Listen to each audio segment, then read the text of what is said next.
Hello, how are you guys doing? Okay, so I am doing a video about the different ways that we can eat, okay? So, I'm starting in the book of Genesis, okay? Sorry, that was my chair. Okay, so in the book of Genesis, I'm going to start at the very beginning. Alright, so, in the beginning, Erevot created the heavens and the earth. So I could say in the beginning, Elohim created the heavens and the earth, okay? So the earth was without form and void, darkness was on the face of the deep, and the spirit of Adonai was hovering over the face of the waters, okay? So this whole creation process began. So he says, let there be light, let there be a firmament in the midst of the waters, let the waters under the heavens be gathered together, let the dry land appear. So he goes on and on, okay? So as you turn the page, so Genesis 2:8. So the Adonai planted a garden eastward in Eden, and there he put man whom he had formed, okay? So, and out of the ground, the Adonai made every tree grow that is pleasant to the sight and good for food. The tree of life was also in the midst of the garden, and the tree of the knowledge of good and evil, okay? So I'm talking about different things that we can eat. So I'm talking about the beginnings of the earth. Now, actually, I skipped something in Genesis 1, verse 29. Okay. So in 27, verse 27, he created man in his own image, okay? And so then Erevot blessed them, or Elohim blessed them, and he said to them, be fruitful and multiply, fill the earth and subdue it. Have dominion over the fish of the sea, over the birds of the air, over every living thing that moves on the earth. So in verse 29, he says, and Erevot said, see, I have given you every herb that yields seed, which is on the face of all the earth, and every tree whose fruit yields seed.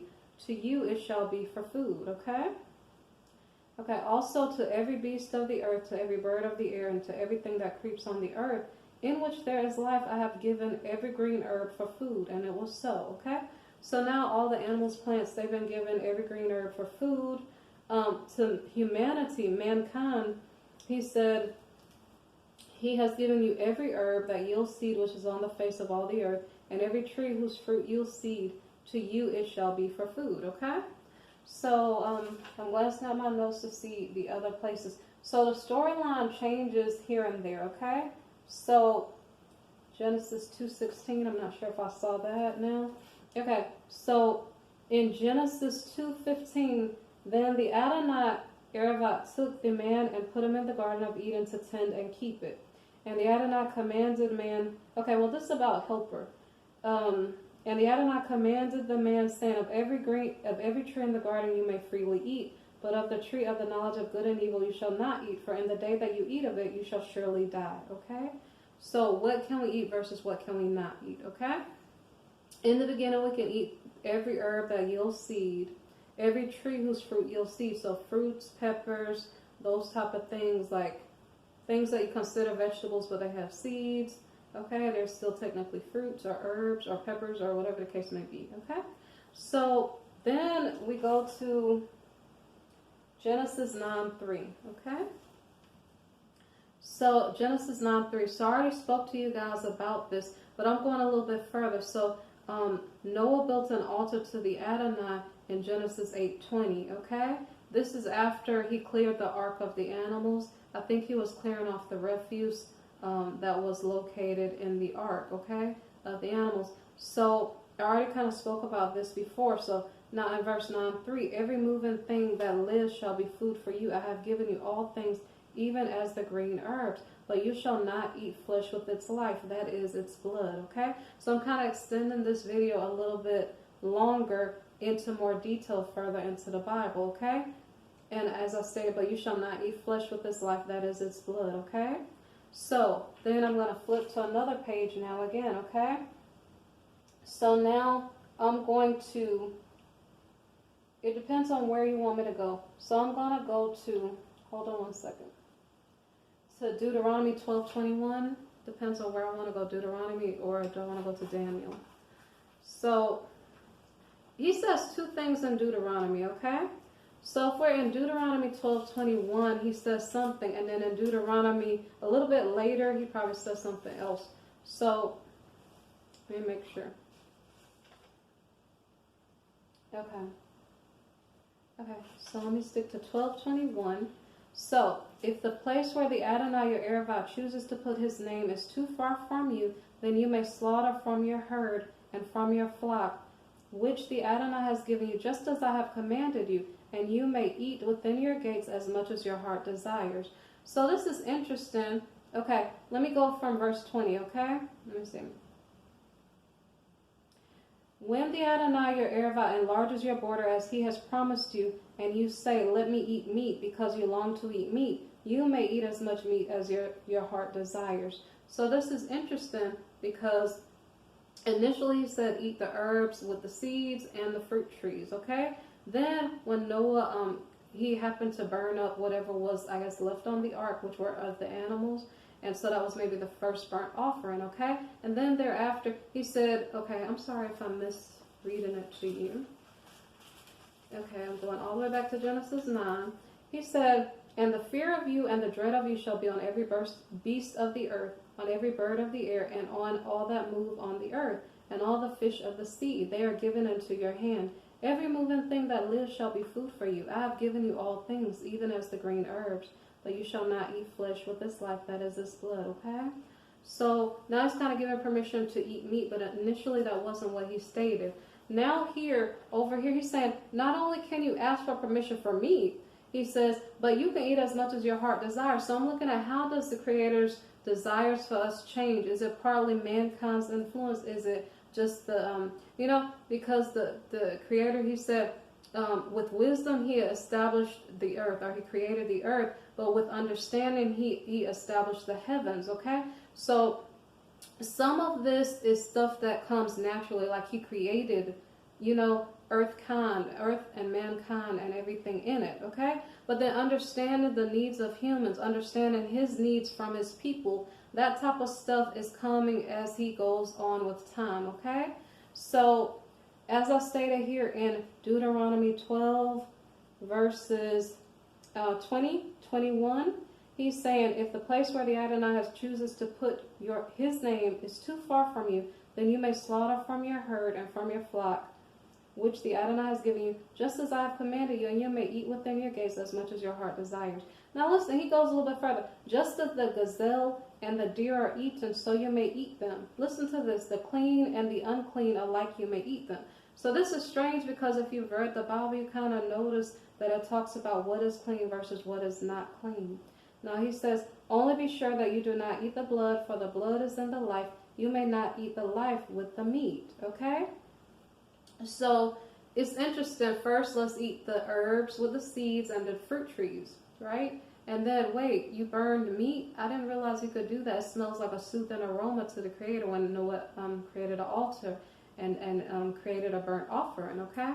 So then he gives mankind permission to eat meat, okay? And I don't really think, because he said every moving thing. So in Genesis 9:3, I'm not sure if it was 9:3, I don't think he said what was clean or unclean, okay? So give him a minute to get some understanding. So far, he is giving humankind permission to eat meat, okay?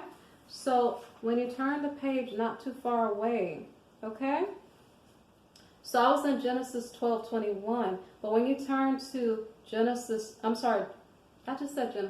Deuteronomy 12:21. When you're in Deuteronomy 14:3, it gives a little bit more detail, okay? I almost think I should redo this video. So it's talking about clean and unclean meat, okay? It says, you shall not eat any detestable thing. These are the animals which you may eat: the ox, the sheep, the goat, the deer, the gazelle, the roe.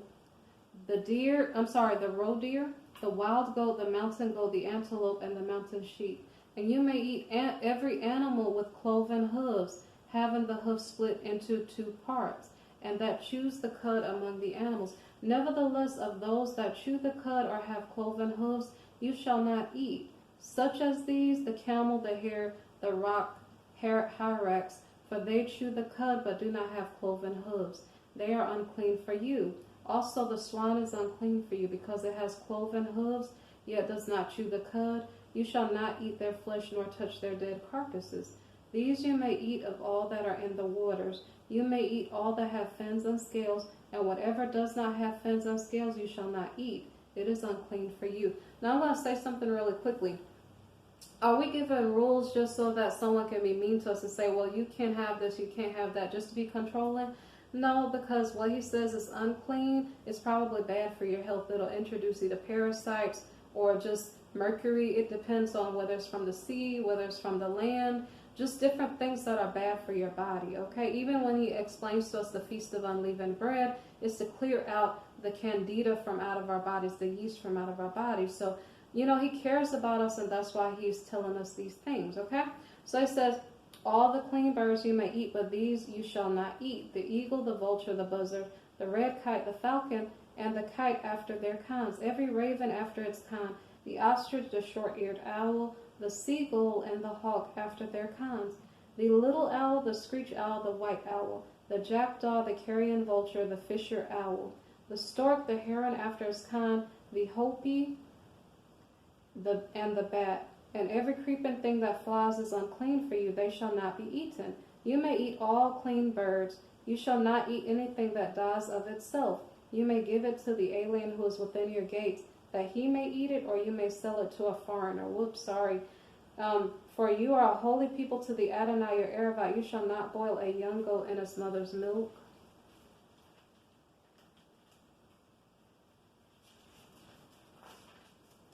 Okay, so that's kind of the end of that area in Deuteronomy, okay? So then I'm going to turn once more to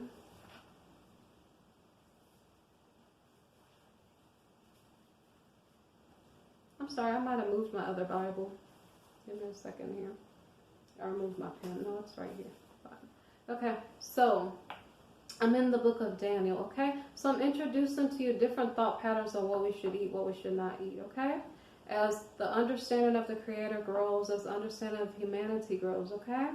So we're in the book of Daniel chapter 1, okay? So in the 3rd year of the reign of Jehoiakim, the king of Judah, Nebuchadnezzar, king of Babylon, came to Jerusalem and besieged it. The Adonai gave Jehoiakim, king of Judah, into his hand with some of the articles of the house of Erevat, which he carried into the land of Shinar to the house of his God, and he brought the articles into the treasure of his house.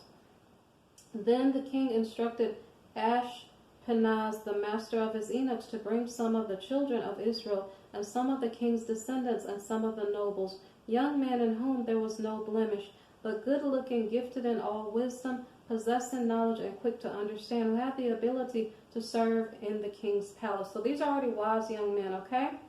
Whom they might teach the language and the literature of the Chaldeans, okay?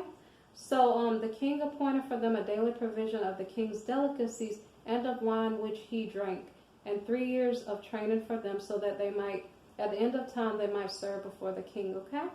Now from among those were the sons of Judah, were Daniel, Hananiah, Mishael, and Azariah, okay? To them the chief of the eunuchs gave them names. So they had other names, okay? In verse 8 it says, but Daniel proposed in his heart, because, mind you, the daily provision of the king's delicacies and of the wine which he drank was what was prescribed for them to eat, okay? Not like a prescription, but that's what the king was going to give them to eat. But in verse 8 it says, Daniel proposed in his heart that he would not defile himself with a portion of the king's delicacies. Why is that? Because he specifically had a certain way he wanted to eat. So another way of eating to Daniel would have been kind of defiling his daily regimen for how he wanted to eat. Okay? So, nor with the wine that he drank. Therefore, he requested of the chief of the eunuchs that he might not defile himself. Okay? So, some people have specific ways to eat. So, they're standards of the Creator, standards of humans. It kind of depends on which way you want to go. But when the Creator gives you a standard, it's to protect your health and your well-being. Okay? So, anyway, so in verse 9, now Erevat had brought Daniel into the favor and the goodwill of the chief of the eunuchs. Okay? And the chief of the eunuchs said to Daniel, so he was saying something about, if you don't eat what I give to you to eat, but you look healthier than the others that I feed the way that the king prescribed, it will kind of look funny. So Daniel said, please test your servants for 10 days and let them give us vegetables to eat and water to drink. So not only did he say vegetables, but he said water. So, okay, it's another thought process of what to eat. Then Daniel said, let our countenance be examined before you, and the countenances of the young men who eat the portion of the king's delicacies, as you see fit. So deal with your servants.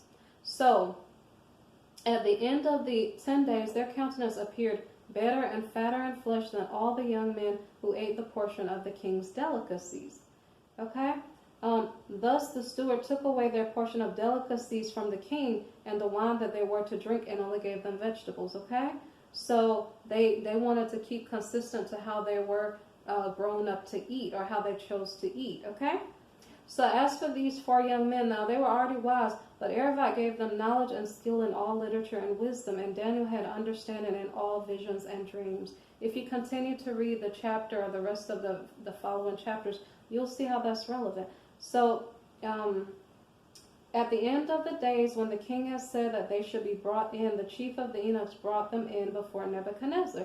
Then the king interviewed them, and among them all none was found like Daniel. Now, the interesting thing is, some people have it that way. Some people are born like that. They were already smart, intelligent young men. But I'm just describing to you, what shall we eat? So there's a chance that when you eat a certain way, it can help you.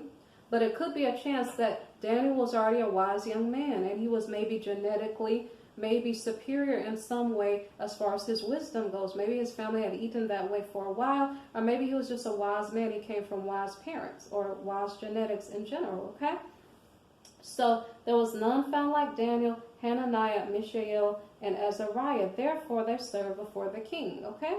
And in all matters of wisdom and understanding about which the king examined them, he found them 10 times better than all of his magicians or his astrologers, okay? So thus Daniel continued until the first year of King Cyrus, okay? And so this is interesting because it depends on how you see it. How do you choose to eat? Do you choose to eat according to in the beginning, when we go all the way back to Genesis, okay? Would you like to eat the herbs with the seeds and the fruit and different things? Okay, so that's one way to look at it, because that was fruit and herbs with seeds. So fruits and peppers and things of that nature, okay? And then it was Noah who decided to burn whatever meat or whatever animals that were maybe left on the ark that didn't make it through the flood. And so that was another way to look at it, like you may eat of everything, okay? Again, in Deuteronomy it said you can eat everything clean or unclean. But then it clarifies 2 chapters later and says, no, there's a standard.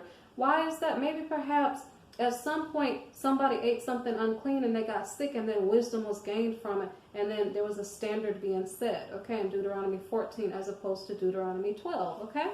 And then as I stated, the other way to look at it is perhaps you can be genetically superior mentally.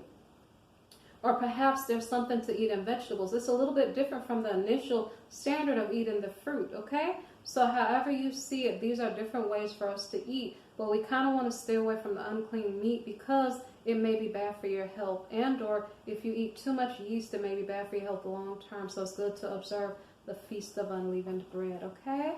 So I hope you learned something from this video. If you like my channel, feel free to support, like, subscribe, share, or comment, okay? Thank you for listening.